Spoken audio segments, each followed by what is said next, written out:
ఒక ఎంప్లాయీ ఇక్కడ ఉండడానికి కొన్ని రీజన్స్ వల్ల భయపడుతున్నాడు అంటే అక్కడ లివింగ్ స్టైల్ అంత ఫ్రీడమ్ లేదు అనేది పాయింట్. So right right. ఎవరైనా రాగలరు అనే ఒక సిటీలోనే ఇన్వెస్ట్ చేస్తారు ఎవరన్నా. ఇన్వెస్ట్ చేసినందుకే నీకు ఇంతమంది వస్తున్నారు. ఇన్వెస్ట్ చేసినందుకే నీకు మొత్తం ట్రూ. జరుగుతుంది. బట్ ఒకవేళ రివర్స్ అయిందంటే చాలా మంది బయటకు వెళ్ళిపోతారు.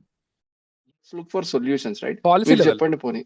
ప్రొటెస్ట్, పాలసీ లెవెల్లో అయినాగానే పొలిటికల్ ఎలాగా? పార్టీస్ అని రియాక్ట్ అవ్వడం. అంటే ఇప్పుడు నువ్వు ఇందాక చెప్తున్నాడు మీకు ఒక వన్ ఆఫ్ ద కంపెనీస్ లో కన్నడ ఉమ్, నేర్చుకోవాలనే ఒక ప్రోగ్రామ్ అనేది ఆప్షనల్ గా పెట్టినారు అనేసి.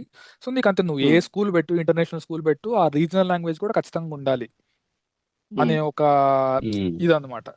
సో నువ్వు అది మరీ నీకు రుద్దడం లాగా ఉండదు. నువ్వు స్కూల్లోనూ ఆఫీస్ లెవెల్లో ఉన్నప్పుడు ఏమవుతుందంటే నీకు అది రుద్దడం లాగా అనిపించదు. బట్ నువ్వు ఎప్పుడైతే రోడ్డు ఉమ్, పైన ఫేస్ చేస్తావో, నువ్వు ఫ్రస్ట్రేషన్ ఉన్నప్పుడు అది రుద్దడం లాగా అనిపిస్తుంది. కర్ణాటకలో లాంగ్వేజ్ ఫీలింగ్ ఉండడం అన్నది నెగిటివ్ గా చూసినట్టు, హైదరాబాద్ లో లాంగ్వేజ్ ఫీలింగ్ లేకపోవడాన్ని ఉమ్.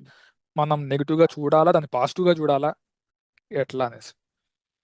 పాజిటివే. ఎందుకంటే హైదరాబాద్ లో ఏం జరుగుతుందంటే అదర్ స్టేట్స్ నుంచి వచ్చిన వాళ్ళని వెల్కమ్ చేసుకుంటున్నారు, అదొక్కటి. తెలంగాణ కల్చర్ మల్టిపుల్ వేస్ లో రిప్రజెంట్ చేస్తున్నారు. ఈవెన్ మన క్రియేటివ్ ఫీల్డ్ లో తీసుకున్నా కూడా తెలంగాణ ఫోక్ సాంగ్స్ మంచిగా వైరల్ అవుతున్నాయి. ఇప్పుడు రీసెంట్ గా తెలంగాణ వాళ్ళు అది వదిలిపెట్టలేదు. ఆంధ్రాలో అది తక్కువే. ఆంధ్రాలో పర్టికులర్ వీళ్ళ లాంగ్వేజ్ స్టైల్, ఆ యాసని హైలైట్ చేసుకోవడం అది లేదు, కానీ తెలంగాణలో ఎప్పటి నుంచో ఉంది. నువ్వు తీసుకుంటే ఫోక్ సాంగ్స్ వస్తానే ఉన్నాయి. ఈవెన్ ప్రొఫెషనల్ సింగర్స్ కూడా దానికంటూ ఒక పర్టికులర్ టైం, రాహుల్ సిప్లిగంజ్నే తీసుకో. వెల్కమ్ చేస్తూనే వేరే లాంగ్వేజ్ ని ఓన్ ట్రూ ట్రూ. తెలంగాణ తెలుగు డిక్షన్ అవ్వచ్చు, లాంగ్వేజ్ అవ్వచ్చు, అదే లెవెల్లోనే రిప్రజెంట్ చేస్తున్నారు, ఇంపార్టెన్స్ ఇస్తున్నారు. బతుకమ్మ ఇది వీటిని యా. హైలైట్ చేసి, ఇది మన కల్చర్ హైలైట్ చేయగలిగినారు కూడా. బతుకమ్మ. వాళ్ళు అవును. దాన్ని డైల్యూట్ చేయలేదు, రెడ్డిట్ ని బ్యాలెన్స్ చేశారు. అవునవును.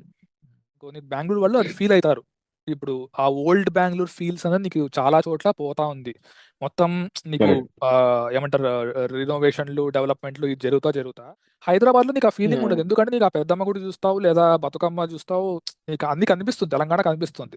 కరెక్ట్ నీకు కరెక్ట్ తెలంగాణ అవును. కల్చర్, హైదరాబాద్ కల్చర్ పోయినట్టు నీకు అనిపించదు అనమాట, నువ్వు ఎంత ఇది నీకు చేసినా. ఉన్న తెలుగు ఆర్ ఉన్న కల్చర్ నిన్ను ఏదో ఇగ్నోర్ చేసేసి only Deccani or only only Hindi ఉర్దూనే ఎగ్జాక్ట్ ప్రమోట్ గా చేస్తున్నట్లు లాగా ఉండదన్నమాట. నీకు బ్యాలెన్స్ ఉంటుంది ఎప్పుడు. అదే అదే.